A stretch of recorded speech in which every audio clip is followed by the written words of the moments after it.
તો આપણે અત્યારે જઈ રહ્યા છીએ કેક્ટસ ગાર્ડન અને બટરફ્લાય ગાર્ડન. તો અત્યાર સુધીમાં આપણે જંગલ સફારી અને સ્ટેચ્યુ ઓફ યુનિટીની મુલાકાત લઈ લીધી છે. અત્યારે 5 વાગ્યા છે બપોરના અને હવે આપણે જઈશું આ બંને ગાર્ડનની વિઝિટ કરવાની છે અને સરદાર સરોવર ડેમનો નાઇટ વ્યૂ પણ આપણે જોઈશું.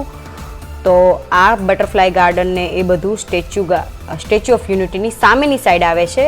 તો અહીંયાથી પણ બહુ સરસ સ્ટેચ્યુ દેખાય છે અને વચ્ચે એક બ્રિજ બનાવવામાં આવ્યો છે. તો તેને ક્રોસ કરીને આપણે સામેની સાઈડ જવાનું છે અને સ્ટેચ્યુમાં જ્યારે આપણે તેના ટોપ વ્યૂ પર જઈએ ત્યારે બટરફ્લાય ગાર્ડનનું બેનર દેખાય છે. તો હવે આપણે કેક્ટસ ગાર્ડન પહોંચી ગયા છીએ. તો અહીંયા બહુ બધી સંખ્યામાં બહાર પણ કેક્ટસ વાવવામાં આવ્યા છે, ઉગાડવામાં આવ્યા છે, તમે જોઈ શકો છો. તો હવે આપણે કેક્ટસ ગાર્ડનમાં એન્ટ્રી લઈ લીધી છે અને અહીંયા બહુ બધી જાતના કેક્ટસ વાવવામાં આવ્યા છે અને અહીંયા એક ગાઈડ પણ છે જે તમને બધી માહિતી આપે છે આ કેક્ટસ વિશે અને બહુ સારું સમજાવે છે અને જાણવા જેવું છે. અને અહીંયા દેશ વિદેશથી આ છોડને લાવવામાં આવ્યા છે અને સરસ છે. અને અહીંયા પણ એક ડોમમાં જ બનાવવામાં આવ્યું છે, એક મોટા ડોમમાં. અહીંયા મારે ધ્યાનનું તો ખાસ ધ્યાન રાખવું પડશે કારણ કે બધા કાંટાવાળા છોડ છે, તો જો બાળકો અડી જાય તો બૂમા બૂમ કરે. અને બહુ સરસ બનાવવામાં આવ્યું છે અને બહુ મોટું ડોમ છે, તમે વિડીયોમાં જોઈ જ શકશો. અને ક્રાઉડ ઓછો છે અને આપણે લાઈફમાં ક્યારેય આવા થોર ના જોયા હોય એવા અહીંયા ઉગાડવામાં આવ્યા છે. અને દેશી ભાષામાં થોર કહેવાય કેક્ટસને. તો બહુ સરસ છે. તો તમે એક વખત અહીંયા જરૂરથી વિઝિટ લો અને મજા આવે એવું છે. અને બહુ બધી સંખ્યામાં અહીંયા વાવવામાં આવ્યા છે કેક્ટસ. કેક્ટસ ગાર્ડનની બહાર નીકળતા જ સેલ્ફી પોઈન્ટ છે અને પાછળ સરસ સ્ટેચ્યુ દેખાય છે અને બહુ સરસ વ્યૂ છે. ત્યાં જઈને તમે સેલ્ફી લઈ શકો છો. તો હવે આપણે જઈશું બટરફ્લાય ગાર્ડન. તો કેક્ટસ ગાર્ડનની બાજુમાં જ બટરફ્લાય ગાર્ડન છે અને અહીંયા મને એક ફોટો પાડવાની બહુ સરસ લોકેશન મળી ગયું છે. નાના નાના ફૂલ છોડ વાવવામાં આવ્યા છે કુંડામાં. તો હું અહીંયા પહેલાં 1-2 ફોટો લઈ લઉં અને પછી આપણે જઈશું બટરફ્લાય ગાર્ડન. તો બહુ સરસ લોકેશન છે. તો હવે મેં ફોટો પાડી લીધો છે. તો આપણે જઈએ બટરફ્લાય ગાર્ડનમાં. તો અહીંયા બહુ સરસ કાર્ટૂનવાળો ગેટ બનાવવામાં આવ્યો છે બટરફ્લાય શેપનો. તો હવે આપણે બટરફ્લાય ગાર્ડનની અંદર જઈને જોઈએ કે બટરફ્લાય આપણને જોવા મળે છે કે કેમ. અત્યારે સાંજનો ટાઈમ થઈ ગયો છે એટલે બટરફ્લાય તો કદાચ જોવા નહીં મળે, પરંતુ અંદર આપણે જોઈએ કે કેવું છે. અને મેં એવું સાંભળ્યું છે કે અહીંયા બહુ બધા ફૂલ છોડ વાવવામાં આવ્યા છે. તો એક આર્ટિફિશિયલ બટરફ્લાય બનાવવામાં આવ્યું છે અને બાજુમાં લખ્યું છે સેલ્ફી પોઈન્ટ. અને અહીંયા તમે ગમે ત્યાં જાઓ તમને સ્ટેચ્યુ બધેથી જ દેખાશે અને બહુ સરસ વ્યૂ છે. અને બધા ફૂલ છોડની બાજુમાં નામ લખવામાં આવ્યા છે એટલે તમને ખબર પડે કે આ ને આ કહેવાય. અને કદાચ તમે સવારમાં આવો તો તમને બટરફ્લાય અહીંયા જરૂરથી જોવા મળશે અને કદાચ સવારમાં વધારે સારા પણ તમને વ્યૂ જોવા મળે. બટરફ્લાય ગાર્ડનની અંદર આવી રીતે લોન પણ છે, એટલે આવું સાદું ગાર્ડન પણ છે જ્યાં તમે બેસી શકો છો અને ત્યાં આવી રીતે બેન્ચીસ અને ટેબલ પણ રાખવામાં આવ્યા છે. તો તમે ત્યાં નાસ્તા પાણી પણ કરી શકો છો. તો હવે આપણે બટરફ્લાય ગાર્ડનની વિઝિટ પૂરી થાય છે અને સાંજનો ટાઈમ થઈ ગયો છે. તમે જોઈ શકો છો સરસ લાઇટિંગ થઈ ગઈ છે. તો હવે આપણે નાઇટ વ્યૂ જોવાનો છે.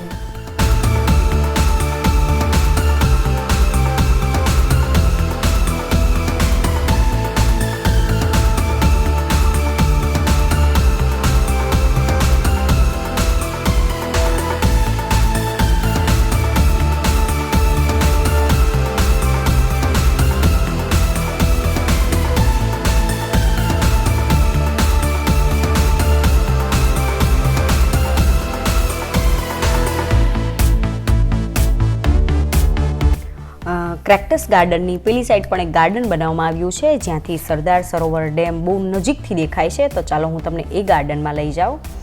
તો તમે જોઈ શકો છો બહુ સરસ લાઇટિંગ દેખાય છે અને એકદમ પીસફુલ એન્વાયરમેન્ટ છે. અને જે આર્ટિફિશિયલ કેક્ટસ છે અને તેમાં લાઇટિંગ કર્યું છે એ બહુ સરસ દેખાય છે. અને અહીંયા નાઇટ વ્યૂ તો ખાસ કરીને જોવા જેવો છે. તો હવે આપણે થોડુંક ચડીને પેલા ગાર્ડનમાં જવાનું છે. તો અહીંયા તમે લાઇટિંગ જોઈ શકો છો અને બહુ સરસ એન્વાયરમેન્ટ છે. અને વાવ, આ છે સરદાર સરોવર ડેમ, જેમાં અત્યારે લાઇટિંગ થઈ ગઈ છે. અને આ જે નીચે ઝાડ છે તેમાં પણ લાઇટિંગ ગોઠવી છે અને બહુ સરસ વ્યૂ દેખાય છે. અને એવું લાગે છે કે અહીંયા જ બેસીને આ બધું જોવું છે, ક્યાંય નથી જવું, એટલું સરસ દેખાય છે. તમે જોઈ શકો છો કે સરદાર સરોવર ડેમમાં જે લાઇટિંગ થાય છે, અફલાતૂન. તો ફર્સ્ટ ટાઈમ આવી લાઇટિંગ જોઈ છે કોઈ ડેમમાં. અને અહીંયા આ નીચે આ બધું ગાર્ડન જ છે. અહીંયા જ્યાં લાઇટિંગ દેખાય છે આ બધું ગાર્ડન છે. અને બહુ સરસ વ્યૂ દેખાય છે. અને તમે જોઈ શકો છો કે આ સરદાર સરોવરની એક નાઇટ વ્યૂની પણ એક અલગ જ મજા છે જોવાની. અને બહુ સરસ વ્યૂ દેખાય છે અને બહુ મજા આવે એવું છે. એવું લાગે છે કે અહીંયા જ બેસી રહેવું છે, પરંતુ અમારે સ્ટેચ્યુનો ટાઈમ થઈ ગયો છે, 6:30 વાગી ગયા છે, તો અમારે તે પણ જોવાનું છે. તો એક વખત આ પ્લેસની મુલાકાત રાતે જરૂરથી લો, બહુ સરસ દેખાય છે. તો હવે અમે પાછા જઈ રહ્યા છીએ સ્ટેચ્યુ ઓફ યુનિટી. અને આ વચ્ચે જે આ રસ્તામાં બધા ઝાડ દેખાય છે તેમાં લાઇટિંગ ગોઠવી છે ગ્રીન કલરની, અને બહુ સરસ વ્યૂ દેખાય છે. અને આ હવે આપણે સ્ટેચ્યુ ઓફ યુનિટી પહોંચી ગયા છીએ અને હવે આપણો નાઇટ વ્યૂ થોડી જ વારમાં ચાલુ થવાનો છે. તો આપણે પહેલાં સામેની સાઈડ હતા, હવે આપણે સ્ટેચ્યુ ઓફ યુનિટી સાઈડ આવી ગયા છીએ. તો હવે બસ 7 વાગવામાં 2 જ મિનિટની વાર છે. 2 મિનિટ પછી અહીંયા તમને લેસર શો દેખાશે.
તો તમે આ લાઇટિંગ જોઈ શકો છો, જબરદસ્ત વ્યૂ દેખાય છે અને એકદમ લાઇટિંગ દેખાય છે રોડ પર, અને લાઇટિંગની ચકાચોન, અને બહુ જ મસ્ત દેખાય છે. આ બધી આર્ટિફિશિયલ જે ઝાડ હતા દિવસે દેખાતા હતા આપણે આવ્યા ત્યારે, તો અત્યારે બહુ જ મસ્ત દેખાય છે.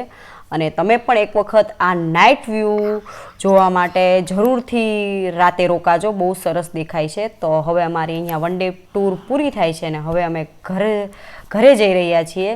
અને મારો આ એપિસોડ અહીંયા પૂરો થાય છે. જો મારો આ વિડીયો તમને પસંદ આવે તો મારા વિડીયોને લાઇક અને શેર જરૂરથી કરી દેજો. મારી ચેનલને સબસ્ક્રાઈબ કરો.